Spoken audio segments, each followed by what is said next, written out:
মহালয়াৰ দিনটোতে ধৰালৈ নামিল শক্তি স্বৰূপিনী দেৱী দুৰ্গা নৱৰাত্ৰি পুৱাৰে পৰা ঠাই ঠাই চলিছে দুৰ্গতি নাখিনীৰ আবাহন দেৱী পক্ষ আৰম্ভৰ লগে লগে ৰাজ্যত সৰ্বত্ৰ চলিছে এতিয়া দুৰ্গা পূজাৰ প্ৰস্তুতি নগাঁওতো একে পৰিৱেশ আমি আপোনালোকক নগাঁওৰ পৰিৱেশ দেখুৱাব বিচাৰিছো নগাঁওৰ পৰিৱেশ দেখুৱাব আমাক সাংবাদিক বীৰেন বৰে নিশ্চিতভাৱে ধাৰালৈ শৰত নামিছে আৰু শৰতৰ আগমনৰ লগে লগে উৎসৱৰ যেন ৰং উঠিছে আৰু দুৰ্গোৎসৱক লৈ পেলাই দেখিবলৈ পোৱা গৈছে সকলো এতিয়া ব্যস্ত হৈ পৰিছে এই মুহূৰ্তত আমি উপস্থিত আছোঁ নগাঁও শনি মন্দিৰ পথৰ দুৰ্গা পূজা য'ত ৩২তম এবাৰ তেওঁলোকে বৰ্ষ সম্পন্ন কৰিছে আৰু সেই ৩২ বছৰীয়া পূজাখনৰ এবাৰ এক ব্যতিক্ৰম প্ৰচেষ্টা দেখিবলৈ পোৱা গৈছে য'ত মা দুৰ্গাৰ মূৰ্তিভাগ প্ৰায় ৫২ ফুট উচ্চতাৰ তেওঁলোকে এবাৰ বনাইছে আৰু তাৰ সমান্তৰালকৈ যদি আপুনি চাই তেতিয়াহ'লে তাৰ কাষতে লাগি থকা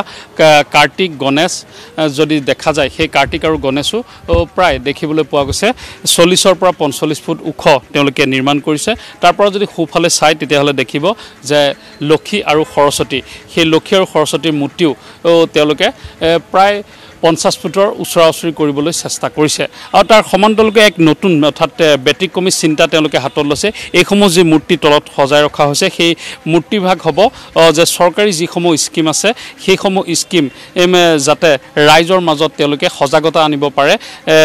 আয়ুষ্মান কাৰ্ডই হওক বা উজ্জ্বলা স্কিমেই হওক এইসমূহ আঁচনি যাতে ৰাইজৰ মাজত প্ৰচাৰ কৰিব পাৰে তাৰ কাৰণে ব্যৱস্থা কৰিব আমি এইকাৰণে পৰিৱেশটো দেখুৱাইছোঁ যে প্ৰায় ২টা মাহ ধৰি এইসকল যি পশ্চিমবংগৰ পৰা অহা শিল্পী সেই শিল্পীসকলে তেওঁলোকে ২টা মাহ ধৰি লাগি আছে য'ত আপুনি দেখা পাইছে যে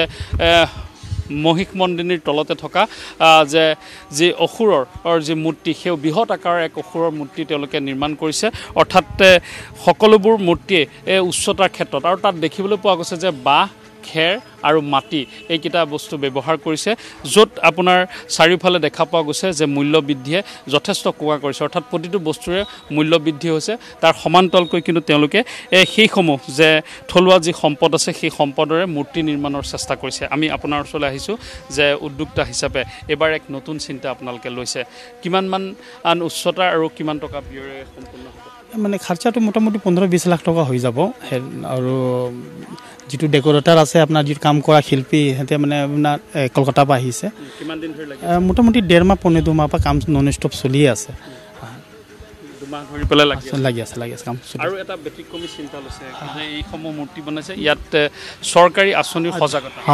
মানে এটা আছে আপোনাৰ আপোনাৰ উজ্জ্বলা যোজনা আছে আপোনাৰ আয়ুষ্মান কাৰ্ড আছে কিষাণৰ মানে যিটো শ্ৰমিক মানে এইটো নিধি যোজনা সেইটোও মানে ইয়াৰ ওপৰত আমি মানে মেছেজ দিবলৈ চেষ্টা কৰিম মানে ৰাইজৰ মাজলৈ যাতে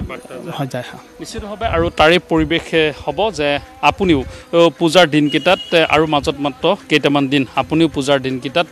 শনি মন্দিৰ পূজাৰ চাবলৈ আহিব পাৰিব আৰু য'ত আপুনি দেখা পাব আৰু ৰাজ্যৰ বিভিন্ন প্ৰান্তৰ লগতে এনেদৰে দেখিবলৈ পোৱা গৈছে দুৰ্গোৎসৱ উপলক্ষে ব্যাপক প্ৰস্তুতি নগাঁওতো কেনেদৰে মৃৎশিল্পীসকল